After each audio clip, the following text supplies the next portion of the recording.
Well, it's a very good morning to everyone, and this is a bit of a jumbly video because it's still only 8:15 in the morning. The sun hasn't come up yet. There's a massive mist out there, which is just so beautiful. I mean, it's a beautiful morning, beautiful. I'm just sat here with my darling Jack. I'm sat here just by the window and I'm having my coffee, and I got a little email through. Let me just park this camera. Hold on now. And it's not going to be parked facing me because I can tell you I look like a robber's dog this morning. Jack says, "No, you don't, Mum, you look lovely." Ah, oh, you liar. Let me see where I can park this camera. Let me see now. Just bring these CDs over, pile them up there, and park it just looking out the window at that lovely view. Can't even see Kilronan Mountain this morning. Well, not yet anyway. So I got a wee email through which I want to read you. I'm not going to give the name of the person who wrote it. I've no doubt she'll be watching, well, this video at some point anyway, and she'll see. It just explains an awful lot. It explains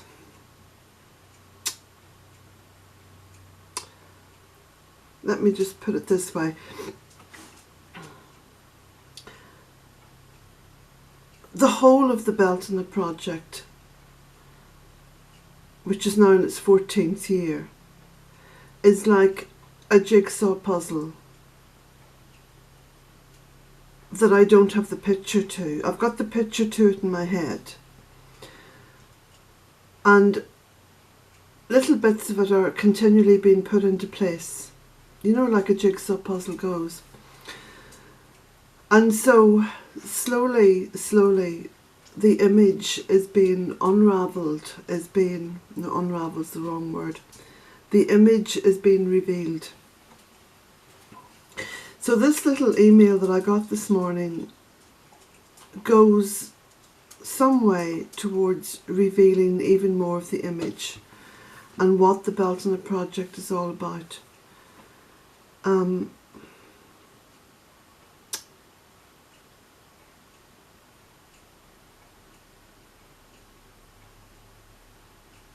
sorry, looking out the window and thinking. Sorry about that. Right, okay, what I'll do is I'll read you out the video, read you out the email. Oh, let me just drink a bit more of my coffee. I still haven't had my shower or anything yet.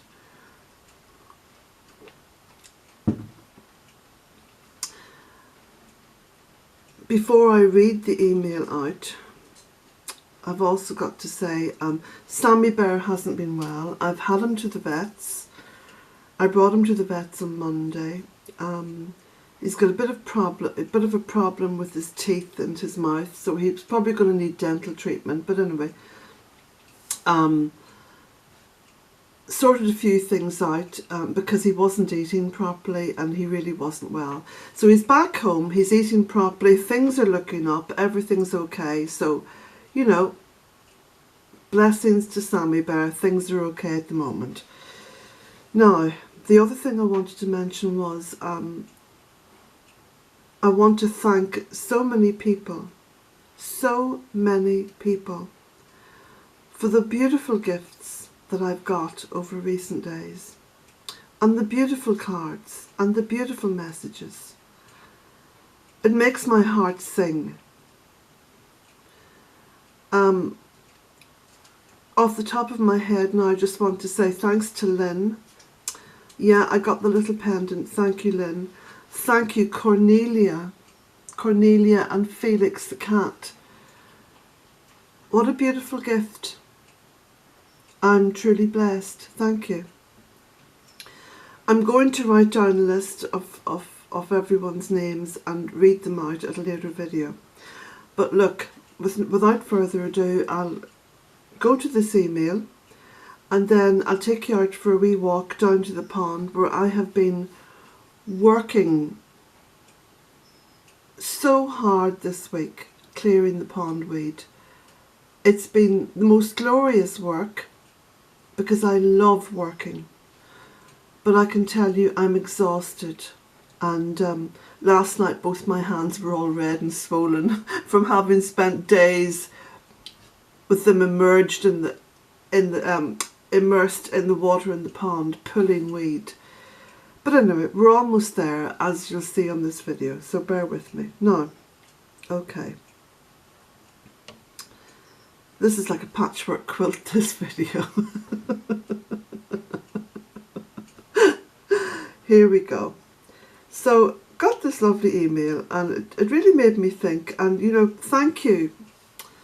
Thank you for this email. You know who you are. Hello, Colette. I'm not sure exactly how to say this, but I'll try. Remember when I asked you how you could remain so sanguine in the face of what is happening to the planet, and you got kind of sore at me? I think you took it as an insult, but in all honesty, I really wanted to know your secret. I was hurting so bad, and so angry at the way our mother is being treated. I was looking for advice. For that reason, I'm not going to apologise for saying it, but I will say that I understand how you may have taken it the wrong way, and I'm sorry about that. Anyway, the past week or so, something changed. A number of serendipitous events occurred. I watched your video about why you do some of the things you do, and that was helpful. Thank you for putting that up. I've also been watching a lot of other videos on various subjects and have gotten a different perspective on certain things. But most of all, my community garden was gifted with 30 dwarf fruit trees. I planted 5 of them myself, and in the past week I have been up there working very hard, spreading wood chips around the trees. I bought some daffodil bulbs to plant between and spread crimson clover and yarrow seeds about. I'll be putting more things in between the trees as time goes on. The soil is very poor, almost pure sand, as this whole area was nothing but sand dunes 70 years ago. Something happened in my head as I was planting those trees.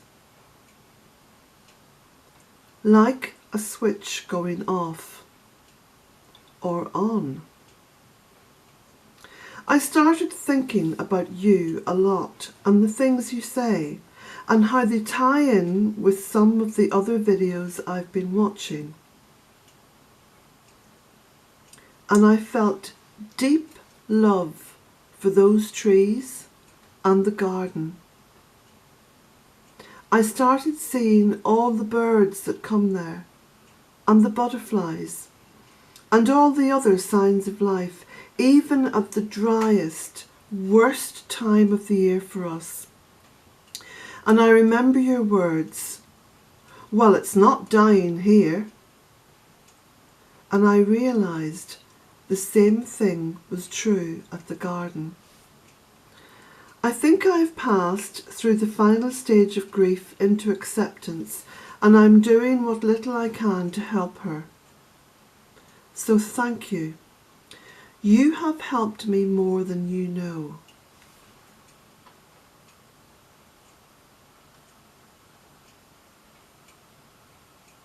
And then she puts a little quote on the end, which I like. I've wrestled with reality for 36 years, and I'm happy to say I've finally won out over it. Elwood P. Dowd. Well, as my son refers to me in his patriarchal patronising way. How did I ever have a patriarchal son? I don't know. But I think he just puts it on really to annoy me. But as he refers to me, Mother, you're happily sitting in... Oh, I've just noticed a little spider. A little spider on the screen, or on the other side. Is it on the window? Oh, it's on the window. Oh, how lovely. Yeah, he refers to me as sitting in the front seat of the roller coaster of life, clutching my box of frogs. That's my reality, and it's a good one. So, you can hear the kettle boiling in the background, so I'm just going to grab this little camera, say bye-bye to my little spider friend. And I'll just go and move the whistling kettle. There's my little candle lit. The whistling kettle, put that cup down there. And there's my little boy. There's my lovely little Sammy Bearkin. He's looking much better. Of course, look, he's been a bit spoiled. He's just licked all the gravy off and, ooh, naughty boy. Naughty boykin. So we'll just... Now, there we go, move that kettle.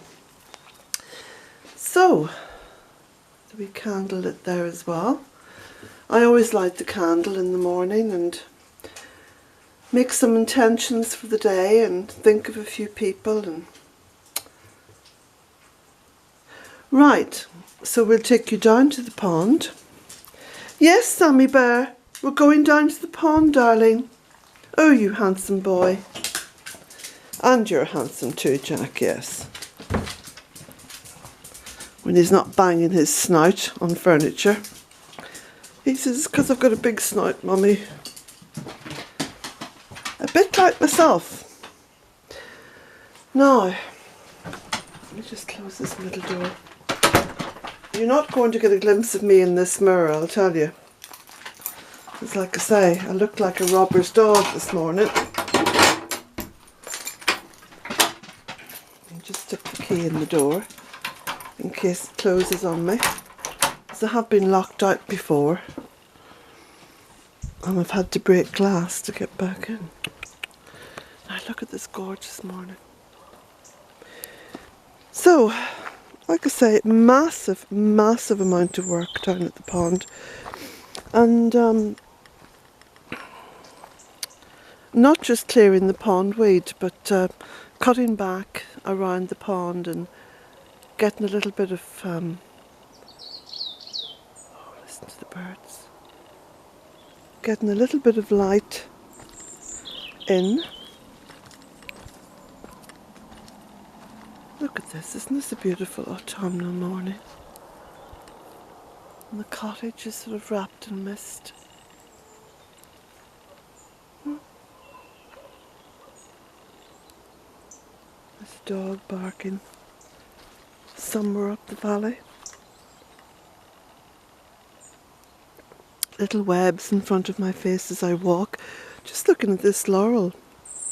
That's come on really well. That was just a wee cutting I put in there, I think about 4 years ago. And it's really taken off now. Anything that's evergreen and, you know, strong like laurel or rhododendron, there's a place for that in here too, is fantastic as a windbreak. And I know people get very frightened of stuff like rhododendron because they say it's invasive, but do you know what invasive means? It means that people are not taking care of the land. That's all that means.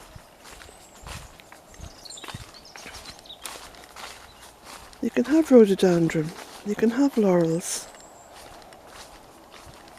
but not on their own. Otherwise they'd be claiming all the space.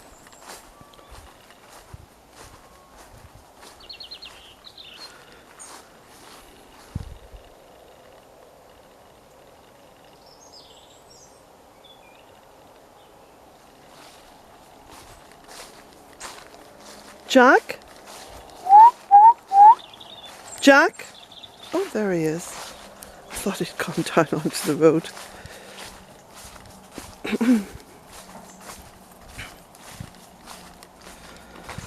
So I was planning on going out with my daughter today, but I've cancelled that, and I'm going to be completing the work here in the pond. It's taken me a lot longer than what I anticipated, but I am so delighted with the results. Look at this. Isn't this lovely? Jack, come up here and I'll just take you round. So the water now is flowing very freely. So we've got the little stream going beautifully. And the sound of water. The blessed water. And you can see where all the pondweed has all been banked up around the pond. Now some of that I may move, but I think the trees around the pond can well do with that. And I've been doing a lot of cutting back and tidying up. You can see the hedging and everything. So I just crossed my little wibbly wobbly stone bridge here.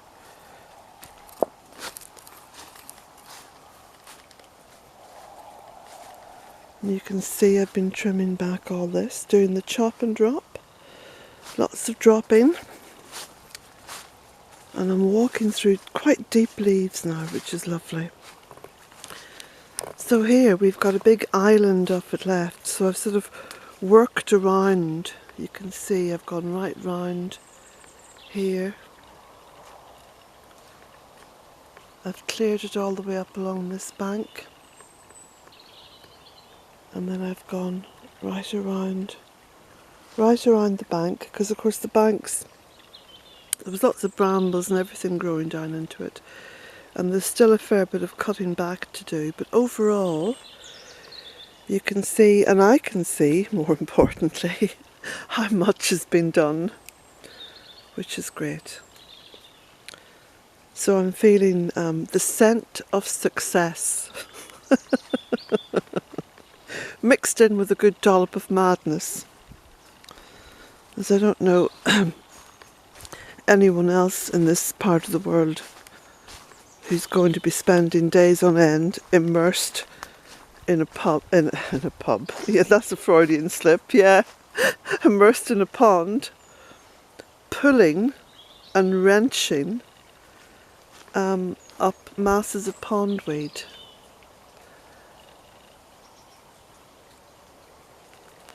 The benefit, of course, is that attached to the pondweed is a massive amount of silt. So I'm also clearing the silt up from the pond and putting it all around where it can be eaten by all the plants. It feeds all the plants. So we have all this going beautifully, look. Lovely to hear the water running so freely, and running so freely into the pond. See? Isn't that lovely?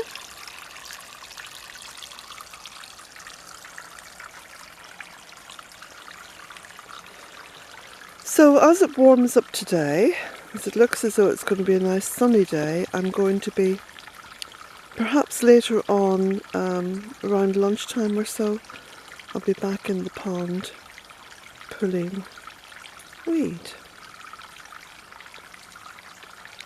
But I think I've got the worst of it done now, you know.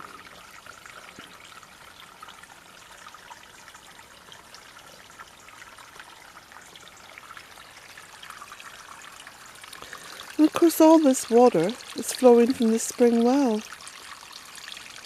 I think that was the first sign that I ever got, you know, from the great goddess, was when I divined for that spring well. I knew there was water there and the water had to be released. And I borrowed the copper rods from a neighbour and set about divining for the water.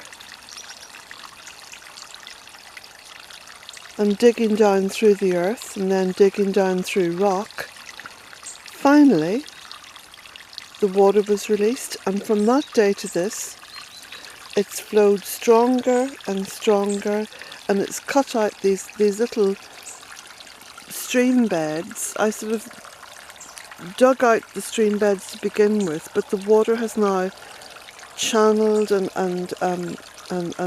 cut out its own little path, which is beautifully curvaceous, just like the goddess. And this water just flows so beautifully. Now what I'll do is I'll walk up along just parallel to the little stream.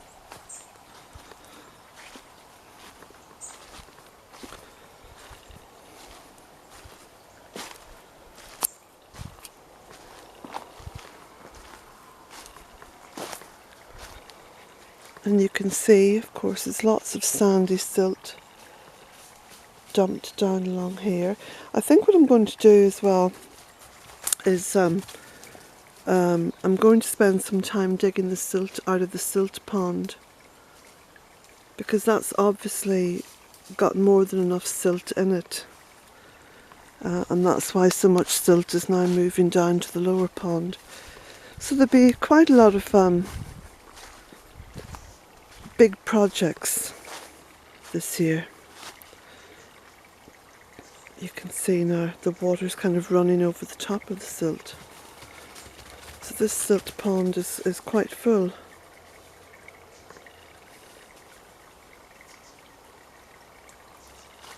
I'll just go further up now.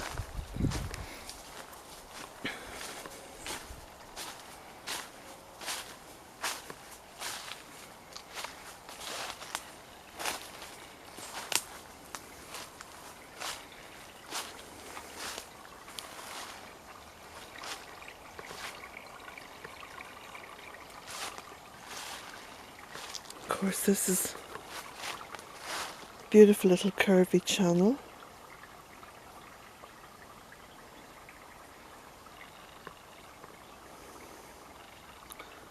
There's a good flow on it.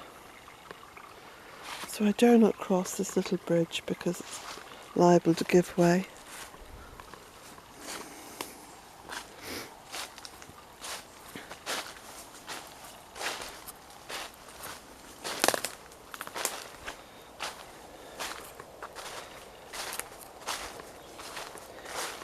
Do you know there was a report, I think it was in the Guardian newspaper, about the lack of insects and how people have noticed that there's been very few insects this year. And it just suddenly reminded me of why I love to see all these leaves. Insects lay their eggs. A lot of them lay their eggs on the underside of leaves. I mean, the marsh fritillary butterfly will only lay her eggs on the underside of the devil's bit scabious plant. And what is it that people do in their suburban settings? You see them out with leaf blowers. Oh, there's many's a time when I've seen someone, with a leaf blower, I've wanted to stop the car, jump out, run across, grab the leaf blower and blow the bejesus out of him. Just, turn it on the idiot who's doing it. They clean them all up, they put them into black plastic sacks and take them to the dump. And then they say, oh, it's terrible, there's no insects, it must be all the chemicals we're using or all the chemicals other people are using. No, it's not. The chemicals play a part, they always have since the end of World War I. But it's our ridiculous, arrogant behaviour where we've got to treat Mother Nature like our sitting room. We've got to go out there and clean her up.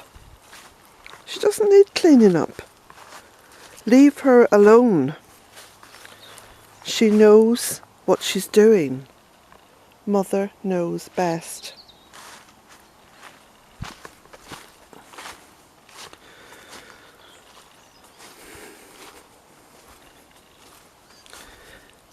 Let the leaves fall.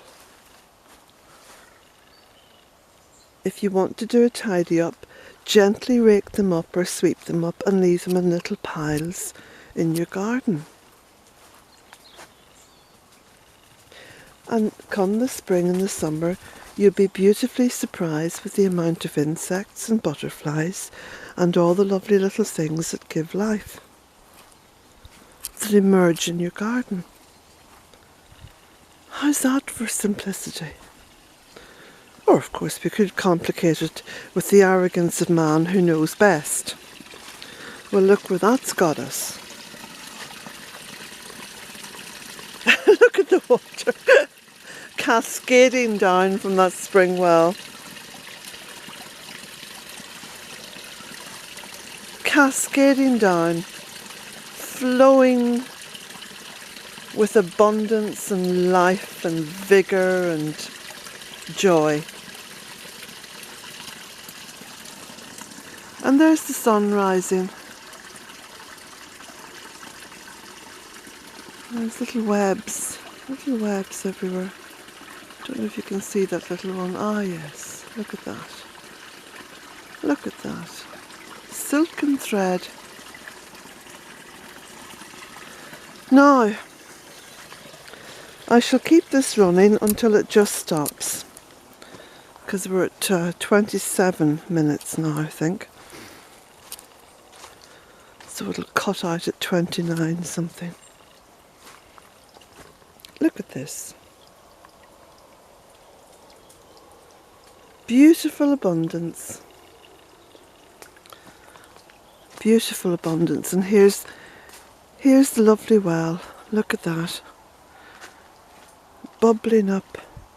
You see, you look down at that water and you think, ah, sure, look, it's just a wee pool. There's nothing happening there. And then you listen. And you see. And you hear that incredible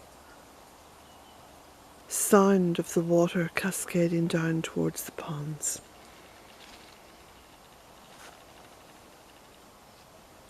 So just when you think that nothing's happening at all with Mother Earth, couldn't be so wrong. Everything's happening with her.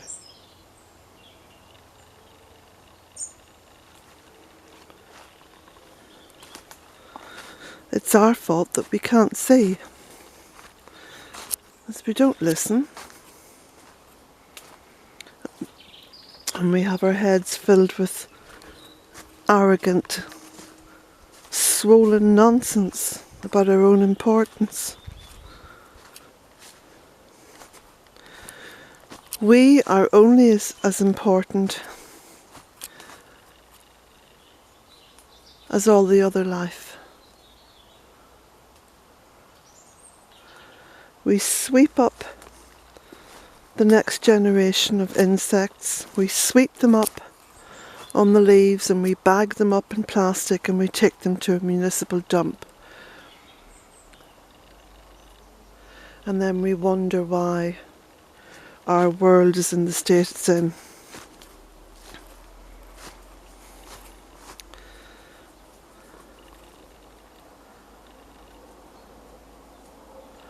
As I always say, this channel isn't about me, it's about Mother Earth. It's almost pointless asking me questions. It's about her, and you either listen or you don't. You either connect or you don't. But when you do, it's life-changing.